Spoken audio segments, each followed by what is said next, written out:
नमस्कार, स्वराज एक्सप्रेस में आप सभी का स्वागत है। मैं हूं आपके साथ कविता पांडे। बुलेटिन की शुरुआत करेंगे जहां लोकसभा चुनाव के लिए पहले चरण के नामांकन की 27 मार्च को आखिरी तारीख है। पहले चरण में 102 सीटों पर वोट पड़ेंगे।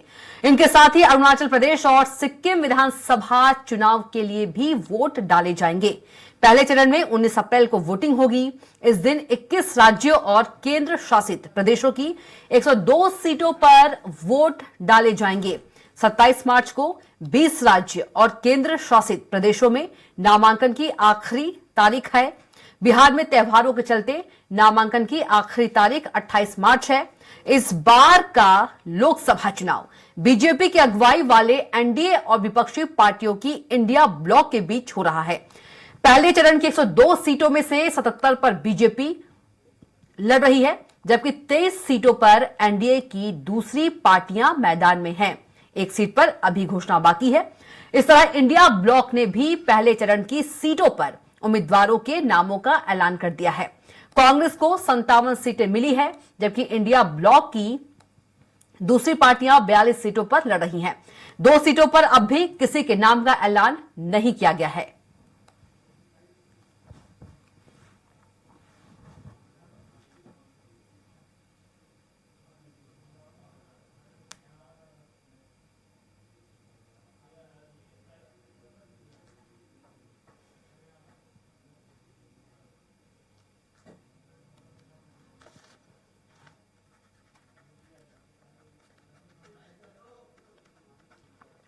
तो लोकसभा चुनाव में पहले चरण का नामांकन आज राजनीतिक दल के प्रत्याशियों ने भरा। आज ही पहले चरण के नामांकन की आखिरी तारीख। तो देश में कई प्रत्याशियों ने नामांकन भरा। आज ही पहले चरण के नामांकन की आखिरी तारीख। तो देश में कई प्रत्याशियों ने भरा नामांकन। और चलिए इसी खबर पर ज्यादा जानकारी के साथ हमारे संवाददाता दिलीप साहू रायपुर से सीधे जुड़ गए हैं। दिलीप का रुख कर लेते हैं।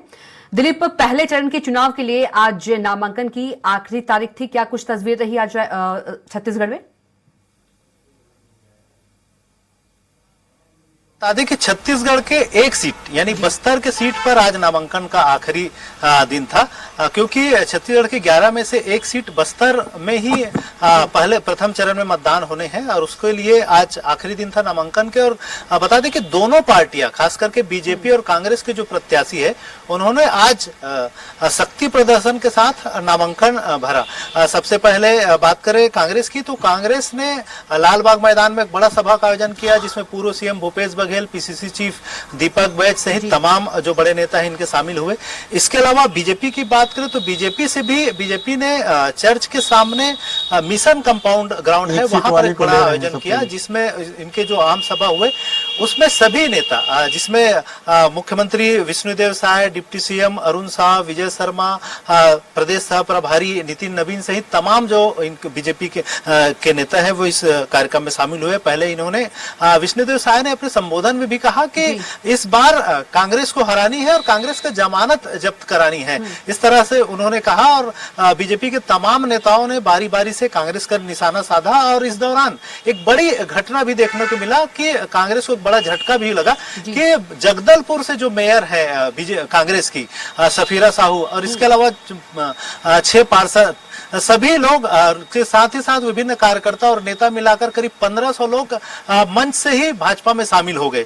ये कांग्रेस के लिए बड़ा झटका भी रहा। और नामांकन रैली के आखिरी दिन हालांकि कांग्रेस की ओर से पूर्व सीएम भूपेश बघेल ने इसे एक जो कहावत है, एक बातें कही जाती है, उसके अनुसार से उन्होंने तंज कसा कि कुछ तो मजबूरियां रही होंगी, कोई यूं ही बेवफा नहीं होता। इस तरह के उन्होंने ये बातें कही कि कुछ ना कुछ उनके ऊपर दबाव डालकर किसी तरह के चीजों से डरा धमका कर उनको शामिल कराया गया, इस तरह का उनका कहना रहा है। इस तरह से आज दोनों पार्टी के जो प्रत्याशी, चाहे भाजपा के महेश कश्यप की बात करें या फिर कांग्रेस की कवासी लखमा, दोनों ने अपने दलों के तमाम आला नेताओं के साथ नामांकन दाखिल किए। जी बिल्कुल दिलीप, ये चुनाव कितना अहम हो जाता है, क्योंकि 6 बार चुनाव लड़ा है कवासी लखमा ने, और यदि महेश कश्यप की बात करें वो भी युवा नेता है। जी बिल्कुल कविता, बीजेपी की बात करें तो बीजेपी के जो महेश कश्यप है युवा नेता है, लेकिन ये लगातार उस क्षेत्र में सक्रिय रहे हैं, विश्व हिंदू परिषद से जुड़े रहे हैं, आरएसएस के प्रमुख कार्यकर्ता रहे हैं, साथ ही जनपद और जिला पंचायत स्तर पर लगातार सक्रिय रहे हैं। और बस्तर में जो धर्मांतरण के विरुद्ध एक अभियान चलाया जा रहा था घर वापसी का, उसका वो लगातार अंदरूनी इलाकों में नेतृत्व करते रहे। तो एक युवा चेहरा है भाजपा के लिए, तो इस दृष्टिकोण से काफी सक्रिय है और लोगों के बीच उनकी एक अच्छा पकड़ है। वहीं दूसरी तरफ कांग्रेस के जो प्रत्याशी बात करें कवासी लखमा का, कवासी लखमा वरिष्ठ विधायक है, लगातार 6 बार से सुकमा से जीते हैं और पूर्व भूपेश सरकार में कैबिनेट मंत्री भी रहे हैं, आबकारी और उद्योग मंत्री रहे हैं।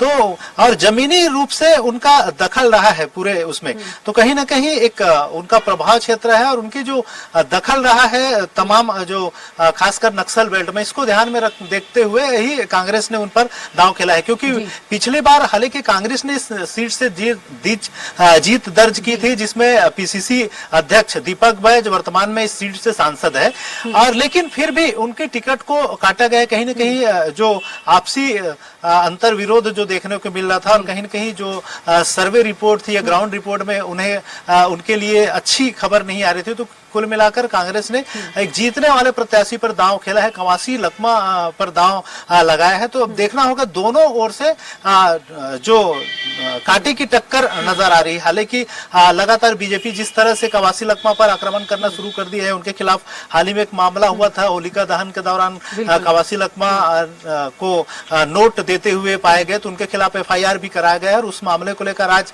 चुनाव आयोग में भाजपा शिकायत भी की। तो इस तरह से घेरना शुरू कर दिया है बीजेपी ने भी। दूसरी तरफ कांग्रेस का भी कहना है कि लगातार उनके नेताओं पर दबाव डाले जा रहे हैं, किसी तरह से उन्हें बदनाम करने का प्रयास किया जा रहा है, लेकिन इसका कोई असर नहीं पड़ेगा, ऐसा कांग्रेस का कहना है। और देखना होगा ये चुनाव में आने वाले समय में और क्या क्या किन किन तरीकों से दोनों पार्टियां एक दूसरे पर हमले करते हुए नजर आती है।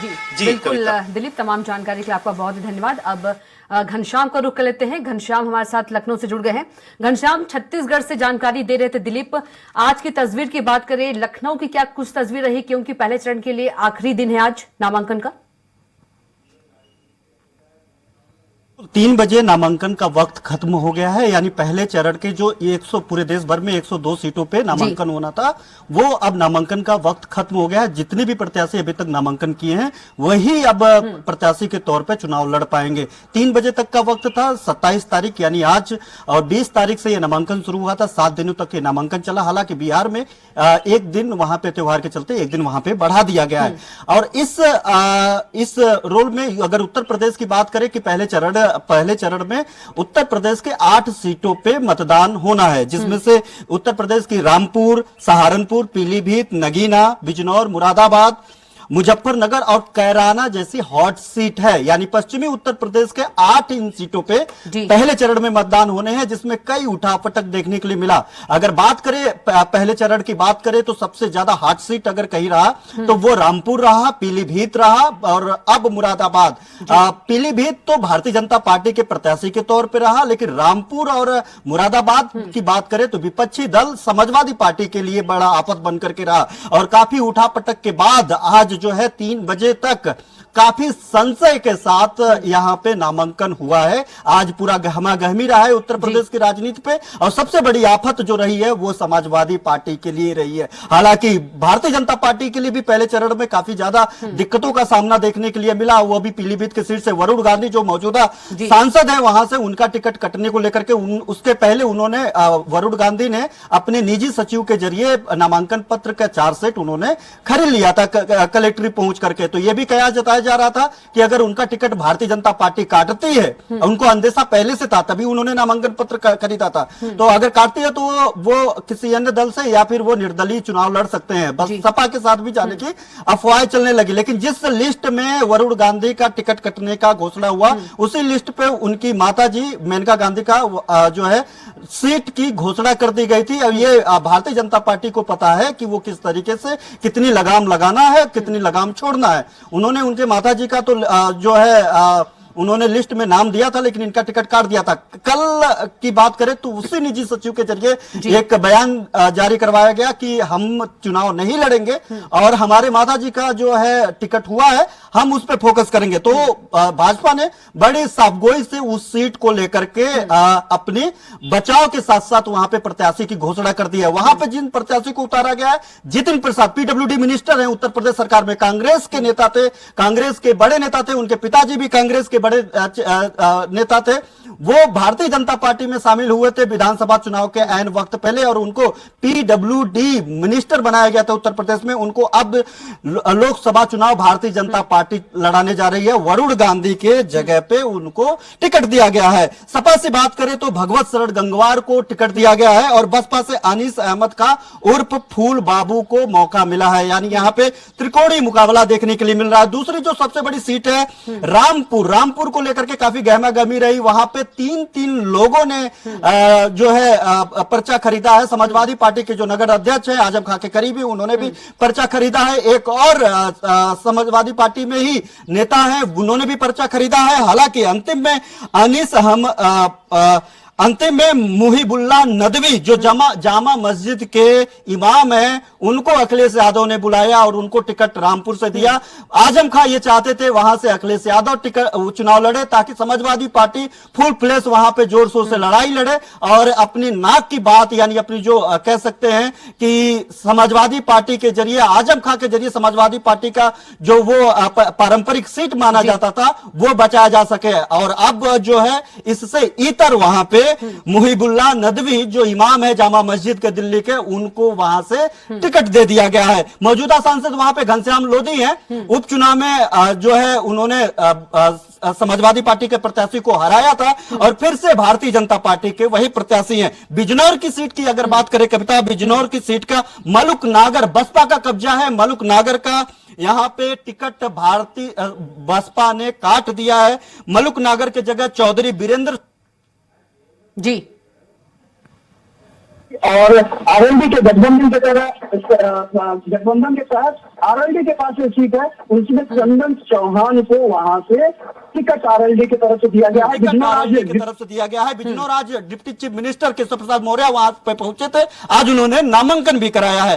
तीसरी सबसे जो हार्ड सीट की बात अगर हम करें तो मुरादाबाद रहा। मुरादाबाद 2:45 बजे तक ये साफ नहीं हो पाया कि आखिरकार वहां से समाजवादी पार्टी का असल प्रत्याशी कौन होगा, क्योंकि एसटी हसन 2 दिन नामांकन कर चुके थे सपा के सिंबल पे और उसके बाद बीती रात को रुचि वीरा का स्काई लाइव के जरिए उनको रामपुर के जरिए उनको लैंड कराया गया। यानी आजम खां के करीबी रुचि वीरा ने 2:45 बजे जाकर के नामांकन किया। उन्होंने दावा किया को सिंबल मिला है हमारे भाई जैसे एसडी हसन, और एसडी हसन मौजूदा सांसद है, समाजवादी पार्टी की तरफ से जीते थे, 3 बार से सांसद रहे हैं, उनका टिकट कट गया है। कयास ये भी लगाया जा रहा था कि एसडी हसन को रामपुर भेजा जा सकता है, लेकिन एसडी हसन कह सकते हैं समाजवादी पार्टी के जरिए न घर के रहे न घाट के। एसडी हसन के जो समर्थक हैं, कार्यकर्ता है, रुचि वीरा सिंह का विरोध कर रहे हैं, उनका पुतला दहन कर रहे हैं, वो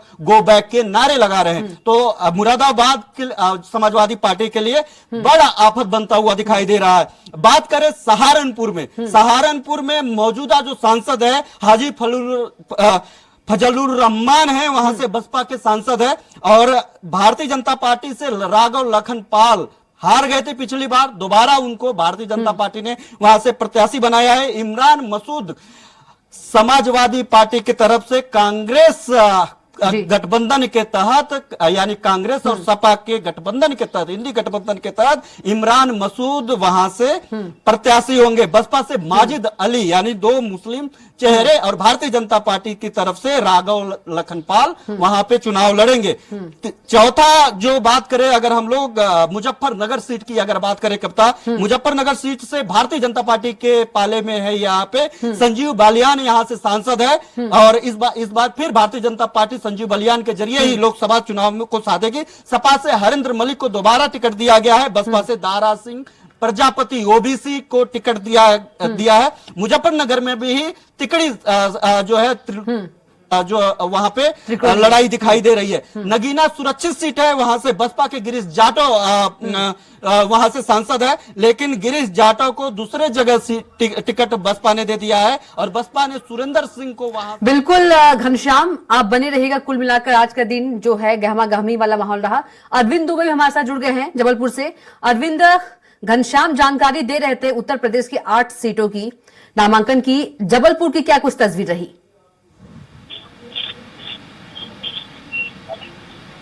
प्रथम चरण के जो चुनाव के नामांकन की जो प्रक्रिया है वो पूरी हो गई है जी। जबलपुर, मंडला, बालाघाट, शहडोल, छिंदवाड़ा और सीधी इन संसदीय सीटों पर जो नामांकन की प्रक्रिया है वो पूरी हो गई है। जबलपुर संसदीय सीट से 22 प्रत्याशियों ने 33 फॉर्म जमा किए हैं, नामांकन फॉर्म जमा किए हैं। कल नामांकन जो पत्र है इनकी जांच की जाएगी और इसके बाद 30 तारीख को नाम वापसी होगी और उसके बाद पूरी तस्वीर लोकसभा चुनाव की प्रथम चरण की साफ हो जाएगी कि किस सीट पर किस प्रत्याशियों के बीच में सीधी टक्कर है। जबलपुर में 3 राष्ट्रीय दलों के प्रत्याशियों ने फॉर्म भरे हैं जिनकी चर्चा थी। पहला तो ये था कि भारतीय जनता पार्टी से आशीष दुबे और कांग्रेस से दिनेश यादव ने फॉर्म भरा, तो इन दोनों के ही आज नामांकन रैली भी थी। बीजेपी के प्रत्याशी आशीष दुबे के समर्थन में नामांकन रैली में शामिल होने के लिए मुख्यमंत्री मोहन यादव, बीजेपी प्रदेश अध्यक्ष वीडी शर्मा, मंत्री प्रहलाद पटेल, राकेश सिंह, कैलाश विजयवर्गीय के साथ हजारों की तादाद में कार्यकर्ता इस रैली में शामिल हुए, कलेक्टर कार्यालय तक पहुंचे और यहाँ पर नामांकन भराकर मुख्यमंत्री मोहन यादव तुरंत छिंदवाड़ा के लिए रवाना हो गए। इस दौरान उन्होंने मीडिया से बात करते हुए साफ तौर पर दावा किया कि ये इतिहास बनेगा, 400 के पार तो सीटें आएंगी एनडीए की, लेकिन जबलपुर में 5 लाख से ज्यादा मतों से बीजेपी के प्रत्याशी की जीत होगी। वहीं जब कांग्रेस के प्रत्याशी यहाँ पर फॉर्म भरने के लिए आए तो उनके समर्थन में आए राज्यसभा सांसद विवेक तनखा ने साफ तौर पर कहा कि जीत बेहद, जो परिणाम होंगे वो अप्रत्याशित होंगे, कांग्रेस के फेवर में होंगे और यहाँ से हम जीत दर्ज करने जा रहे हैं। तो इस तरह से दावे दोनों पार्टीज ने किए हैं और नामांकन के पत्र जमा करने की जो प्रक्रिया है, रैली के साथ जो पावर प्ले करने की जो प्रक्रिया है, जो परंपरा है, उसको जबरदस्त तरीके से यहाँ जबलपुर की सड़कों पर दिखाया गया और बताया गया कि दोनों ही पार्टी दमदार हैं। लेकिन एक दिक्कत कांग्रेस के साथ यहाँ पर भी थी। कांग्रेस के प्रदेश अध्यक्ष जीतू पटवारी ने कहा था कि वे जबलपुर के कांग्रेस के प्रत्याशी दिनेश यादव के समर्थन में नामांकन रैली में शामिल होंगे, लेकिन जीतू पटवारी जबलपुर नहीं आए। इस पर कांग्रेस के काफी जो बड़े नेता है वो नाराज थे, कार्यकर्ता निराश थे कि उनका ही प्रदेश अध्यक्ष यहाँ पर नामांकन रैली में शामिल नहीं हुआ। इसको लेकर तमाम तरह की चर्चाएं गर्म है। माना जा रहा है कि कांग्रेस कहीं ना कहीं कमजोर पड़ती हुई प्रथम दृष्टया नजर आ रही है, लेकिन नामांकन की प्रक्रिया यहाँ पर पूरी हो चुकी है और पूरे महाकौशल और जो विंध्य में, जैसा कि इसके बाद फिर मुख्यमंत्री मोहन यादव बालाघाट और छिंदवाड़ा में भी अपने प्रत्याशी का नामांकन पत्र जमा कराने के लिए पहुंचे थे। छिंदवाड़ा में जहां एक और नकुल नाथ बड़ा नाम लेकर कांग्रेस के प्रत्याशी के तौर पर शामिल हैं, इसलिए वहां पर मोहन यादव ने एक बड़ी रैली भी की और वहां पर 3 बजे के बाद उनकी एक सभा भी है जिसको वो संबोधित करेंगे। पूरी तरह से इस समय जो बीजेपी है वो उस सीट पर अपना कब्जा जमाने की पूरी कोशिश पर है। हम आपको बता दें कि 2019 के चुनाव में भी वहां से बीजेपी को ही हार मिली थी। पूरे मध्य प्रदेश की जो 29 लोकसभा सीटें हैं उनमें एक ही सीट बीजेपी हारी है, वो सिर्फ छिंदवाड़ा की है। लेकिन इस बार बीजेपी के तमाम नेता दावा कर रहे हैं कि वे छिंदवाड़ा की सीट को हासिल कर लेंगे और नकुल नाथ को वहां पर हार का सामना करना पड़ेगा। इसी दावे के साथ मोहन यादव, वीडी शर्मा, कैलाश विजयवर्गीय अपने भाषण देने के लिए छिंदवाड़ा रवाना हुए थे और उसके बाद उन्होंने बालाघाट के प्रत्याशी के समर्थन में भी नामांकन रैली की थी। कुल मिलाकर ये कहें कि महाकौशल और विंध्य में आज बीजेपी के बड़े नेताओं ने जबरदस्त रोड शो किया नामांकन रैली के नाम पर। शक्ति प्रदर्शन। वही कांग्रेस कहीं ना कहीं कुछ न कुछ कमजोरी के साथ अपने प्रत्याशियों का नामांकन पत्र जमा करा सकी। बिल्कुल अरविंद, अब सुनील राज के पास चलेंगे। सुनील राज, यदि बात करें उत्तराखंड की 5 लोकसभा सीट पर एक चरण में चुनाव होगा, क्या कुछ आज की तस्वीरें? देखिए, उत्तराखंड की 5 लोकसभा सीटों के लिए नामांकन की प्रक्रिया आज के दिन भर चली और अब पूरी हो चुकी है। बीते रोज की बात करें तो कल तक 26 नामांकन हुए थे, जबकि आज प्रमुख राजनीतिक दलों के दो प्रमुख राजनीतिक दलों के 5 नामांकन हुए, जिसमें 4 कांग्रेस के थे और 1 बीजेपी का। सीधे तौर पर बात करें बीजेपी की तो उधम सिंह नगर नैनीताल सीट से अजय भट्ट ने, जो केंद्रीय राज्य रक्षा मंत्री है, जिन्होंने नामांकन दाखिल किया। यहाँ पर मुख्यमंत्री पुष्कर सिंह धामी समेत तमाम बीजेपी के वरिष्ठ नेता पहुंचे थे और एक तरह से दम दिखाने की कोशिश की, शक्ति प्रदर्शन किया। इसके बाद मुख्यमंत्री पुष्कर सिंह धामी ने रुद्रपुर में एक बड़ी सभा को संबोधित किया। और हरिद्वार की बात करें तो हरिद्वार में कांग्रेस के प्रत्याशी वीरेंद्र रावत, जो पूर्व मुख्यमंत्री हरीश रावत के बेटे हैं, उन्होंने आज नामांकन पर्चा दाखिल किया। इस दौरान उनके साथ भी बहुत भारी संख्या में लोग जुटे हुए थे। पौड़ी सीट पर कांग्रेस के प्रत्याशी गणेश गोदिया ने आज नामांकन किया, लेकिन इससे पहले बीजेपी के प्रत्याशी पहले ही नामांकन कर चुके थे। कल उन्होंने भी नामांकन दाखिल किया था। अल्मोड़ा सीट पर भी आज ही कांग्रेस के प्रत्याशी प्रदीप टंटा ने नामांकन किया है। साथ ही जो नैनीताल उधमसिंह नगर सीट है, प्रकाश जोशी ने उस पर भी आज नामांकन किया है। तो कुल मिलाकर अभी तक जो हमारे पास आंकड़ा है वो 31 प्रत्याशी नामांकन दाखिल कर चुके हैं। हालांकि आधिकारिक आंकड़ा हमें देर शाम तक मिल जाएगा कि कितने प्रत्याशी में उत्तराखंड की 5 लोकसभा सीटों पर चुनावी रण में हुई कार्रवाई है। लेकिन महत्वपूर्ण बात यह है कि जो 5 सीटों का अंकगणित, रेखागणित या बीजगणित देखें तो आने वाले दिनों के बाद हमें साफ तौर पर देखना पड़ेगा कि तीसरी में किन किन लोगों के बीच में मुकाबला है। क्योंकि अभी सीधे तौर पर हम कह सकते हैं कि वहां पर त्रिकोणीय मुकाबला बनता हुआ दिखाई दे रहा है। बीजेपी ने 3 बार की जो लगातार जीत रही है सांसद बालाराज लक्ष्मी शाह को उतारा है, जबकि कांग्रेस ने 2 बार के पूर्व में विधायक रहे गुनसोरा को वहां पर अपना प्रत्याशी बनाया है। और एक इंडिपेंडेंट कैंडिडेट है जो अपने आप को बेरोजगारों का मसीहा बताता है और नौजवानों की जो लड़ा भी है। उसके बाद यहाँ पर नक्सल विरोधी कानून आया है और बॉबी पवार वहां पर। तो टिहरी सीट का एक सिनेरियो अभी तक देखने को मिल रहा है कि वह त्रिकोणीय मुकाबला देखने को मिल रहा है। जबकि हरिद्वार सीट पर उमेश शर्मा जो निर्दलीय प्रत्याशी है, बसपा से भी पराकोटी प्रत्याशी ने आज वहां पर नामांकन किया। वो पहले मेरठ से बसपा के विधायक थे, क्योंकि बीते रोज भी जो बसपा की कैंडिडेट बताई जा रही थी, उन्होंने बसपा से इस्तीफा देते हुए वो बीजेपी में शामिल हुई। तो आज वहां पर बसपा ने भी पराकोटी प्रत्याशी उतारा है। जबकि पूर्व मुख्यमंत्री त्रिवेंद्र सिंह रावत को बीजेपी ने वहां पर अपना प्रत्याशी बनाया हुआ है। मुकाबला दिलचस्प पौड़ी सीट पर इसलिए देखने को मिल रहा है कि वहां पर पूर्व पीसीसी के गणेश गोदियाल और जो बीजेपी के मीडिया प्रमुख है, राष्ट्रीय मीडिया प्रमुख अनिल बलूनी, उन दोनों के बीच में वहां पर सीधी टक्कर देखी जा रही है। जबकि अल्मोड़ा जो ऐसी सीट है वहां पर प्रदीप टंटा और जो मौजूदा प्रदीप टंटा कांग्रेस के सांसद पहले पूर्व में रह चुके हैं, राज्यसभा सांसद भी रहे, लोकसभा सांसद भी रहे हैं, लेकिन वो कुछ चुनाव वहां हारे भी हैं। तो वहां पर दोनों टंटाओं के बीच में सीधे टक्कर देखी जा रही है, अजय टंटा और प्रदीप टंटा के बीच में। जबकि उधम सिंह नगर में प्रकाश जोशी कांग्रेस के प्रत्याशी तो है, लेकिन उतना ग्राफ उनका दिख नहीं रहा है। लेकिन वहां पर अजय दत्त जो बीजेपी के प्रत्याशी हैं, केंद्रीय राज्य रक्षा मंत्री हैं, वो वहां पर बारी करते हुए दिखाई दे रहे हैं। तो 5 सीटों का सीधे तौर पर हम अभी आकलन इस मायने में नहीं कर सकते हैं कि कितने प्रत्याशी और किसके पक्ष में वोट ज्यादा हुआ दिखाई दे रहा है। लेकिन इतना जरूर है, अभी तक के आंकड़ों के हिसाब से 31 लोगों ने अपना नामांकन पर्चा दाखिल किया है। कल स्क्रूटनी होगी और 30 तारीख को नामांकन वापसी की तारीख। तो ऐसे में हमें ये देखना होगा कि किन किन सीट पे कौन कौन दावेदार रहते हैं और किस तरह का मुकाबला हमें आगे देखने को मिल सकेगा। जी बिल्कुल सुनील, तमाम जानकारी के लिए आपका बहुत ही धन्यवाद। घनश्याम आपका भी बहुत धन्यवाद और अरविंद आपका भी बहुत धन्यवाद।